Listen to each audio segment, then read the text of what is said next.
Hi, everyone. It's Kristin Sullivan with Just As Planned Wedding Podcast. And today I have joining me Josh Frey from High Tone Entertainment, straight from the Music City in Nashville, Tennessee. Hey, Josh, how are you? I'm wonderful. Thank you. Thanks so much for being here with me today. I'm in honor of you. I busted out my disco ball, which, we're event planners. We have everything, but it's not often I bring it into the house. Yeah, no, I really appreciate it. It adds a great flair. Thank you. Thanks. So we're here just to share information that will help brides and grooms planning all over the world, whether they're coming to Nashville or Florida or London. We welcome all of you here. So thanks so much for being here. A lot of what we share about wedding help is universal for the most part. So Josh is like the leader of entertainment in wedding industry in Nashville here. And he's going to share with us. Josh, tell me, how long have you been a DJ? How long have you been in entertainment?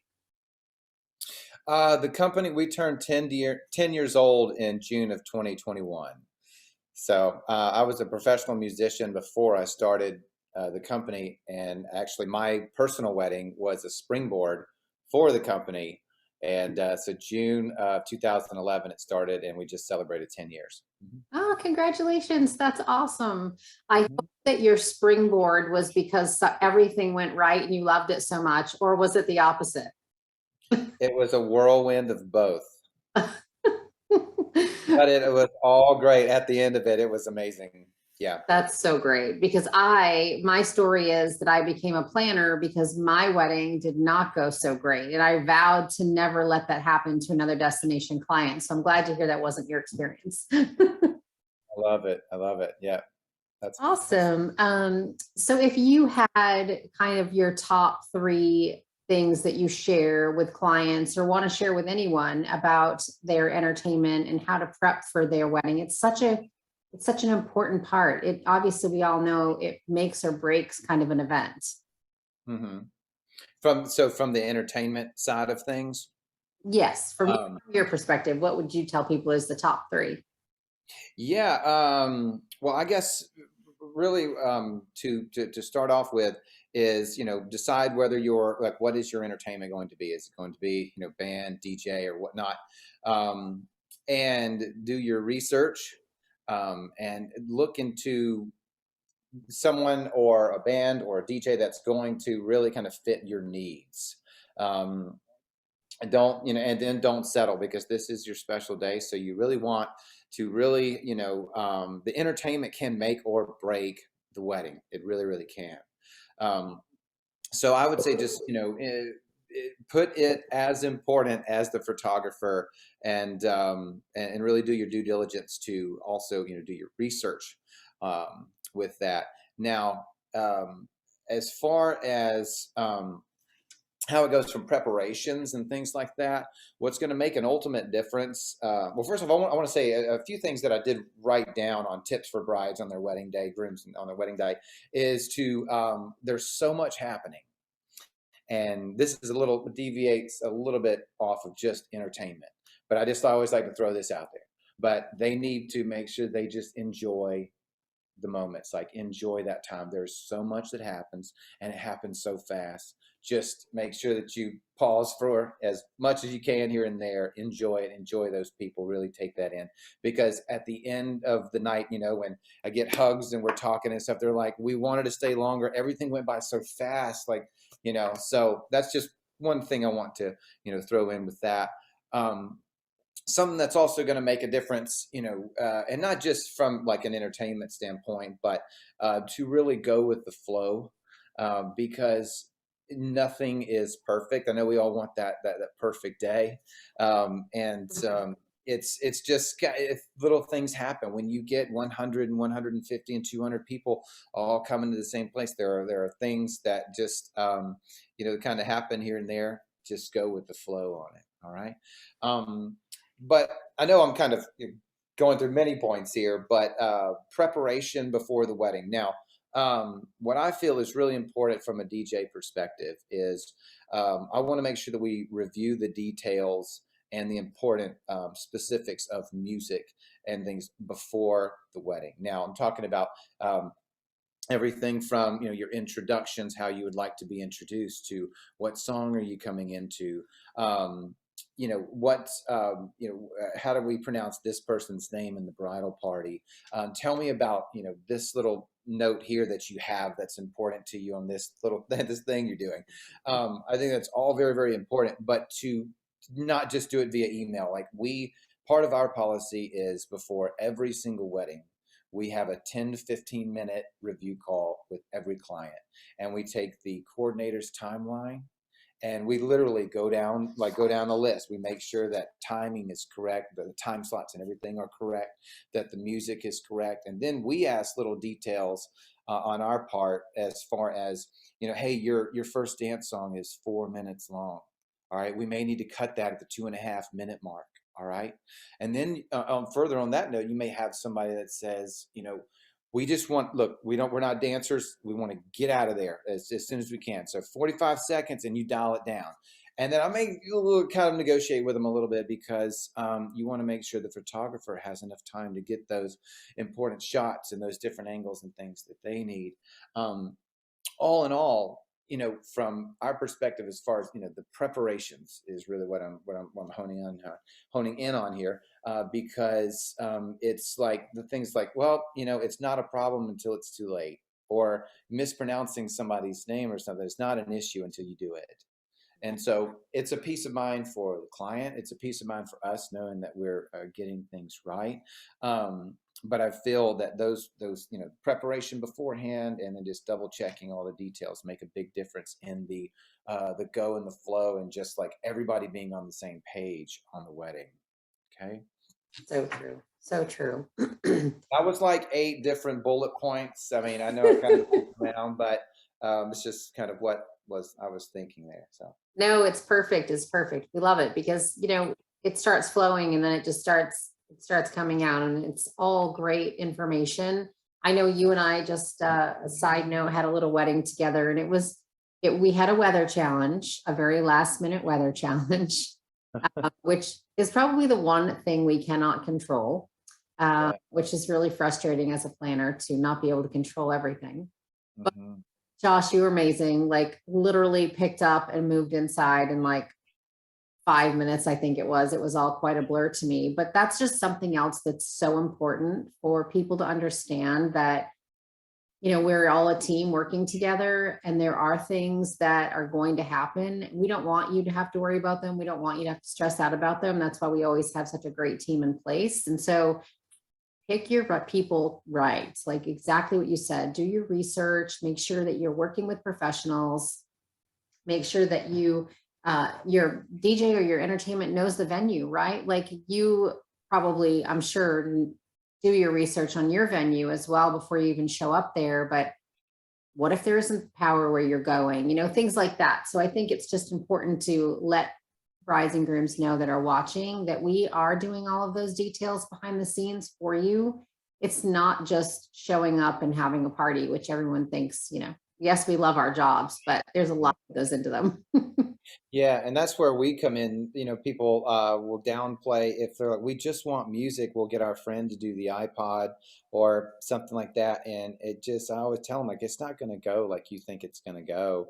If that's the wedding that you want, then fine. But there's so much that goes into it, pre-planning and then execution, and then just knowing from experience how to handle situations. Right. So I have to have heart to hearts all the time. Oh, no. And I actually have a policy. I won't work with clients that want family friends to do things, because I don't want to ruin friendships or family situations. And I've seen it happen, unfortunately. Everybody wants to participate and help, and that's great, except for they also want to be a guest and have fun and party. And, usually there's alcohol involved at a wedding. And so that just can quickly become a nightmare. Yes, and you want them, they're just as much as part of the experience, because one thing that I've noticed is like, and sometimes I speak from personal experience just from my wedding, is like, I just didn't know how much I appreciated like so many people, because they are all there. It's like, 120 people, and just families and people I knew from so long ago and new friends, and they all came. And it was the most important thing to us. Is like we had a great time, but the fact that we just had those people just meant the absolute world to us. And to your point, if you I couldn't imagine asking somebody to, if it's a little thing, hey, a little favor here and there, that's fine. But I've had, brides say, because I always, at the end of every single new client call, I ask them, what vendors can I help you find? Because professional vendors, like you mentioned, experienced vendors make or break, the wedding, the whole thing, the whole experience. But if they do not have a planner or a coordinator, I said, well, what do you plan to do? And I'm going to ask my bridesmaid to do it. No, you don't need to do that, because they need to be in there with you, with pictures and having fun. They don't need to be making sure that the linens are correct on this table, and that 8-inch rounds need to be on this side, and then same thing with like a mom. I've had to speak to mothers that have been like, they want to control it, and I'm like, I love you. I'm sorry, but it's not going to be as great of a situation with you involved with this, and you are going to miss things that are happening behind scenes, and you're not going to enjoy it.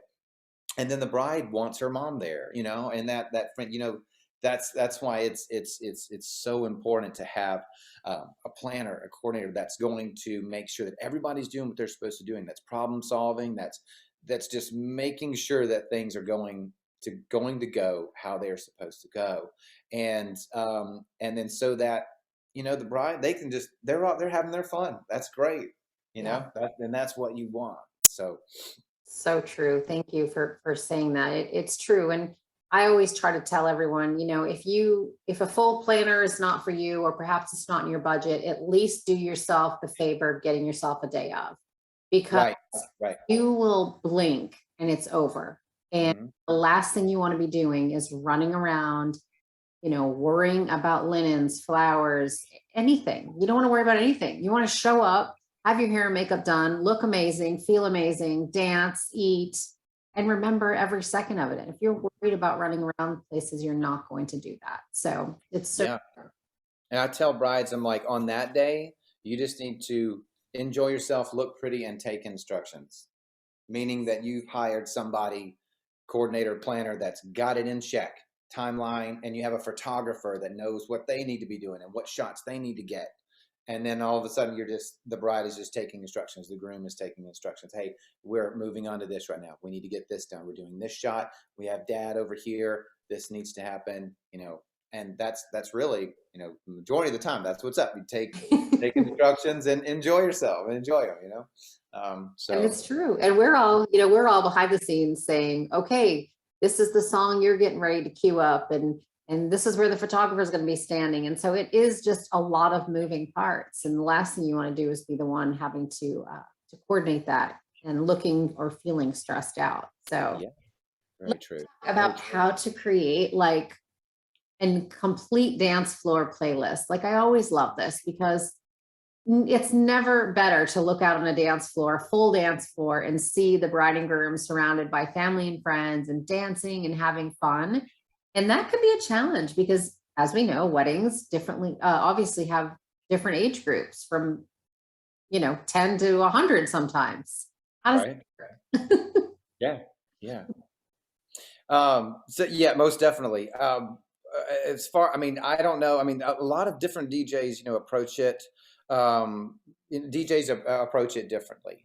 I can only tell you just how I go about it. And I kind of go about my own wedding because I mean, I was all into music, and I was like, bro, I'm gonna make this real simple for you. These are my jams, and look, if you can just at least get to like 60%, like we're good. I mean, we were very simplistic, but I just knew I wanted to hear these tunes. And not that everybody is like me, but here's my point, is that whenever I speak to clients and couples, I always tell them, like, you can have as much input on the music as you would like, because everybody's different. I've had people say, Josh, we're board game people. I'll never forget this. We're board game people. We just want to have a nice dinner, and we want to dance if we can. If we're not sure if people are going to dance. And I remember it was at the Kimpton Erickson Hotel downtown, and like I got input. They gave me like 5 or 6 songs. It's nothing. And then it was like a packed dance floor all night. I remember taking boomerangs and being like board game people. I mean, I just thought it was a trip. But then you have others that want to contribute a lot. It's really, really important to them, and that's wonderful too. That helps me. See, it's not. I don't look at it like you're trying to tell me what to do. I'm like, look, I'm going to take this. I'm going to mix all of that to where it just like these people can't even handle it. You know what I mean? Like that's kind of how I look at it. Because ultimately this is about them, and you want to tailor the whole experience, the reception and the music based upon their preferences, like what works well with with them personally. And so I always love to get that from people. I love to get songs and music and stuff from people. Now I always tell them I'm going to throw in what I know works with what you've given me. Okay, so you can give me 100 songs. I can't, but if I'm not going to sit there and go through the list and play I can't do that. I've got to put certain songs at certain points, and I'm going to throw in what I know works with that. We're always on agreement. It's always great. It's always fine.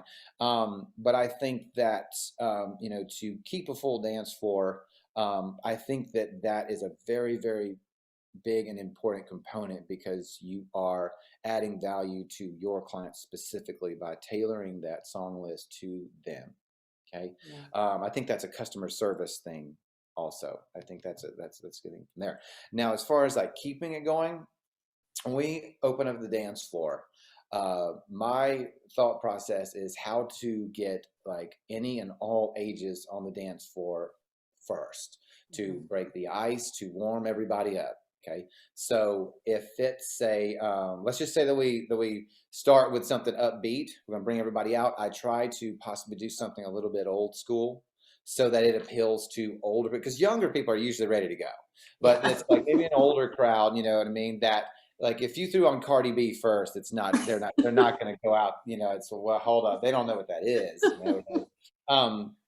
But you try to involve everybody as much as possible. Okay, right there in the beginning, and then keep that flowing. That's another thing. It's like the mix, because you don't want to park it, in one song for a while.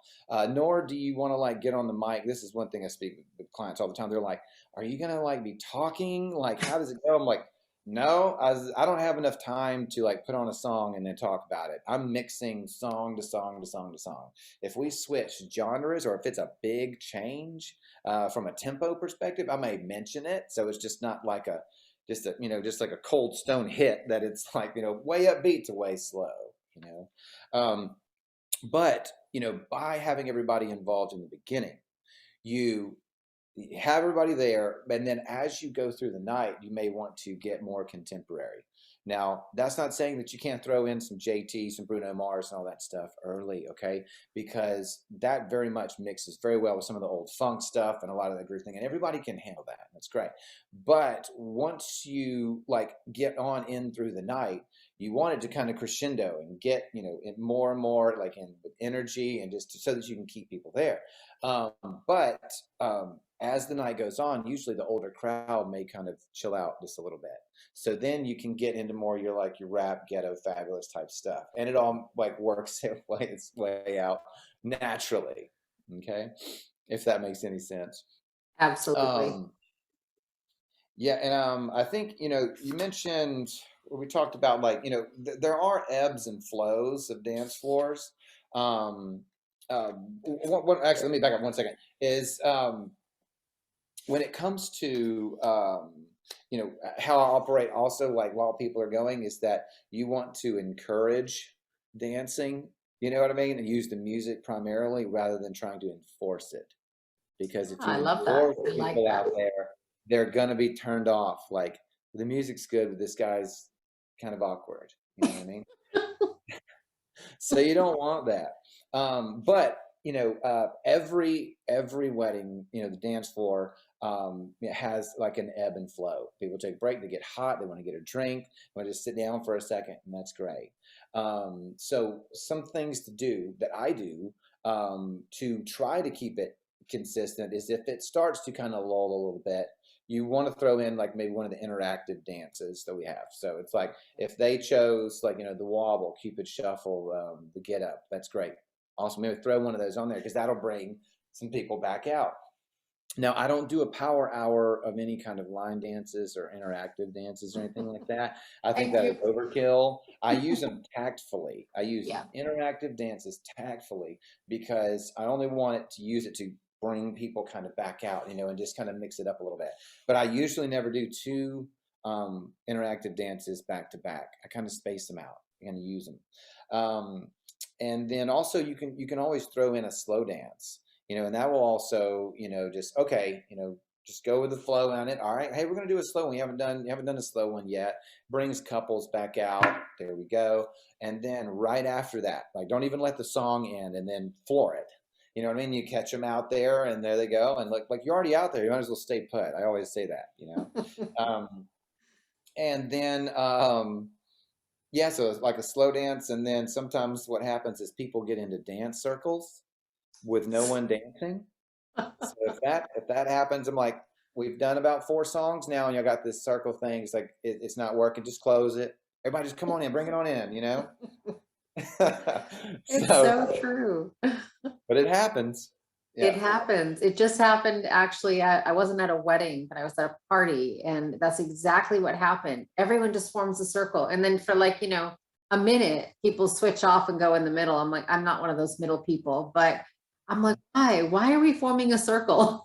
Yeah, it naturally happens, and I always tell them like, look, if you're gonna have a circle, have somebody in it, and then I may nominate somebody to get out there, cut a rug for a second. I mean, look, on your way back in, I mean, you're on your way out, pull somebody else in so that it kind of rotates itself. And then anybody that's in there needs to be encouraged. Like, so I tell the guests all around, like, make sure you do, let's hear it for them. Put your hands together. Let's get an applause. Come on, they need some encouragement. Because when that happens, they make like some sort of ridiculous dance move happen, and that's what you want to see. Right. Yeah, it is funny. It is funny to watch people, and the kids love the circles. I do think it's great for kids because you can put them on display. Definitely, definitely, yeah. I guess it also leads into, like I always say, to request or not to take requests, because that also can ruin your jam, right? Like if you're going along and you've got full floor, and people come up to you and ask for a certain song, and you're like, I really can't play that right now because it's gonna like ruin the mojo. They don't understand that there's like this whole flow and process. They just know they want to hear one song that maybe no one else wants to hear. Yep, for sure. Um, when it comes to requests of that nature, um, requests all in all, as from a pre-wedding standpoint, like I said, I love to get requests from the bride and groom. So I have their list. I have what they have given me as kind of like, just kind of a foundation, right, of things to add in and here and there. And I'm going to mix what I know works with that. So here's how I handle requests is I'm actually very open for them. I mean, I stay open-minded for it, and for a few reasons. One is that somebody that's likely to request something is usually likely to dance to it, and that's actually my rule. It's like if you're gonna request it, you have to dance to it. Well, that's a good one. But on a serious note with that, the way I look at it is like this person, giving them the benefit of the doubt, they know the couple better than I do. They can be a college roommate, a high school friend, or something like that. There could be some sort of throwback.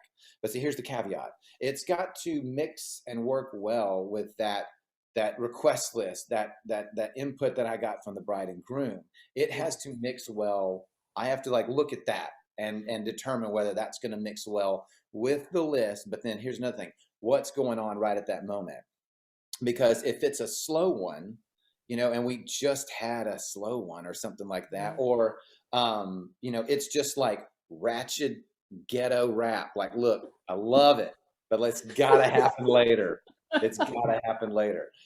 So you want to be open for that because I mean, again, that's how I look at it, is that these people know the bride and groom, better than I do. And I always try to look at that as like an advantage that I'm going to like, there's going to be one that was thrown in that they forgot on their list that's going to work well. But on a side note, it's very important that I have to play gatekeeper to your point about someone requesting something that has nothing to do with really anything that's happening at that moment, or it doesn't have anything to do with anybody except them. Like they want to hear this song because it's, I understand, they're out, had a drink, want to hear their song, whatever. But if it doesn't make sense, that's where I have to play gatekeeper. It's my job to make sure that that dance floor is hopping and we're having fun and we're doing what we need to do. But if it doesn't make sense, I just have to respectfully decline. But what I tell them is like, hey, that's a great request, because you don't want to like No. disrespect anyone. Hey, that's great, but I've got a lot to get to. I'm not sure that I'll swing around to it. I'll try, but I can't promise it. Yeah. I just leave it at that. And leave it Yeah. at that. Yeah. You're diplomatic and fair because you need to be. Yeah, yeah. But I mean, like, if I request a song and some dude's like, no, I'm like, bro, but that's my jam. Like, what are you doing? Uh, but then again, just being respectful, like that's a big thing too, because obviously that song is important to them. But then again, we have a job to do. And that it's, if we need to make that call that like, this is not the song that's going to, it's going to kill the dance floor or something. You can't play it. You can't satisfy everybody, right? Yeah. I for a while, when bride and grooms, and I know they're struggling with music, especially with a DJ, not so much with a band, because you don't have as much wiggle room with a band. You pretty much have a set list and that's it, which is another thing people have to understand when they're trying to figure out band versus DJ. Unless you're hiring a true over cover band, you're probably going to be stuck with a certain genre. So obviously that's something that we tell people, but I for a long time said, if you're struggling with it, on your RSVP card, ask them their song request then they'll feel like they had some input. You can decide at that point whether you want that song in your playlist or not, and then you can share that with your DJ for your playlist, or say that you're going to play it at some point during the weekend because there's so many requests. So it could be an after party, it could be a brunch, it could be a welcome party. We've taken your request into consideration. And then it kind of lets the DJ off the hook too a bit, because you can say, oh yes, I remember seeing that on the list. We've got it on there somewhere, and then it just it becomes a little bit easier. But even collecting those RSVP cards and some of the choices that people came back with, I'm like, whoa, Yep. Grandma's probably not going to like that song. Oh, put it put it at the end of the night. I deal with that all the time. I'm like, oh, look, we got to play this as late as possible when Grandma's gone home. Yeah. No, the no cursing rule, right? To your point with that, and we had a situation. I mean, is months and months back where the language was so bad, even as a like an edited version was just like it was one of those songs, and the parents came over to us, even though that's a request. From the bride and groom, like they came to us, and mentioned it. And so that's another thing, is that how we, what music that we play and how we go about things reflects us, even though we're trying to carry out what the bride wants or whatever not. So we have to watch that, you have to be careful. Mm-hmm. Not everyone knows that you have had that conversation, right, with the bride and groom. Exactly. That they requested that. They just look to you and be like, hey, what's wrong with this guy here? Yep. You're the guy behind the music. That's right. Yeah, that's right. That's right. Oh, so many moving parts. I love it. Do you have a favorite destination wedding story, or a favorite wedding story? Anything that you might want to share? I mean, there's so many great stories that we all come across. I always just like to share to end on a fab note. Yeah, well, and I don't have the greatest answer. I still haven't gotten that invite to Santorini or to Cabo.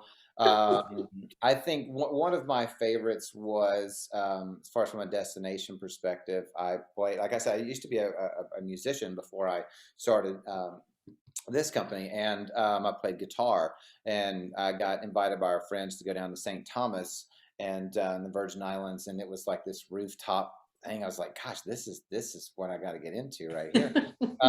But it was amazing. But it was like a friends thing, and it was just like, maybe like 50, 60 people. But a fantastic trip. But as far as like a favorite story, I really try to think about that. I do this every weekend, and Yeah. I don't have like one that stuck out. I've seen everything from, like a full Marine, bridal party, or full Marine, groomsmen, and then honoring like fallen soldiers that were their buddies in some sort of way. That was just, I just like couldn't even believe it. There's been times where um, that at the ceremony where, and not to be like sad, but like you have like there's an empty row at the front, on the groom side, and then a full row on the bride side, meaning that that he didn't have that much family or anything like that, so, and then to see the her family like totally embrace him, and then you can see them celebrating at the wedding. I'm like, those are the little good things. And so I don't have that one story. I look for these wonderful little things like every weekend, that's Awesome. that's how I look at it, because every weekend we have a lot of fun. There's something special, but no particular story. I just feel that, as far as what I always like to see is something unique between like what's important to the bride and the groom in some sort of way, whether it is bringing their dog into the wedding, or honoring like a past father or something in some sort of like cool way. Those little things. So I don't have one story. I have a bunch where I'm like, wow, I saw that, and that was really, really cool. But ultimately, that the bride and groom did something that was just like really important to them, that made it a unique part of their wedding, if that makes any sense. It totally But does. I love it. always think that's a really, really cool thing, No, it's so great. And I have, it's funny that you mentioned it, because I have a wedding coming up in the Bahamas, and the bride has lost her dad, and she wants to bring him in to her first dance, literally like, I think you call it a hologram. I'm still working through this. I actually, when she said it to me, I said, are you sure you can handle this? Because this is, as you know, the father-daughter dance is pretty early on in the evening. Right. And that's really powerful and emotional. Like, I mean, Yeah, the empty seat when you see it walking down the aisle. I always tell people, like, are you ready for that? Because it's going to like open the floodgates. yep, And people really want to honor people, but they forget they're already so emotional on that day. And then you add this big component on top of it. It's like, takes your breath away. yeah, yeah. To do this, I'm a little bit worried. Like, I want her to do whatever she wants to do. It's her day. I just want to make sure that she's prepared for what follows that. Yeah, yeah, that's yep. That would be interesting. I've never seen that.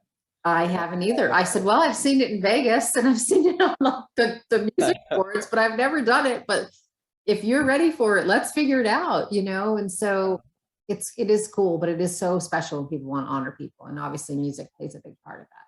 Yeah, yeah. And just doing something that's them, that's unique to them, I think is always good. Yeah, these skits, which I know you've probably seen, you probably have nightmares and dreams about them, but where they start with one song and switch to another, the choreographed dancing. The mashups and stuff. Oh Yeah, my goodness. Yes. did one last night for a friend who's getting married in Mexico, and we're talking about destination wedding. They actually invited me, but we just couldn't make it happen. We just with travel, we were unsure with what's going on like right at the moment. Yeah. But they wanted me to go, and my wife was not able to, and so we have trouble there because she wants to go down to Mexico too. But it wasn't the right time. We had traveled over in November and December, and it was like we just need to reset because we had such a busy year. So January is that reset, and that was the only weekend I had off. And I'm like, oh, let's go. I'm like, no, it's probably just best. I just kind of hang out. But yeah, but the mashups are fun. They're always Oh my goodness. yeah. I love them. I've seen some really great ones, and I've seen some that they just didn't practice enough. And I was like, oh, okay, we're just going to make fun of it. Everybody on the dance floor. Right. Yeah. There you go. Yeah. Everybody on there. Do what they're doing. Everybody go. Hide them in the middle. I love it. Oh, thanks so much, Josh. It's so great to talk with you. And if anyone is looking for entertainment in Nashville, if you're watching, please reach out to Josh at High Tone Entertainment.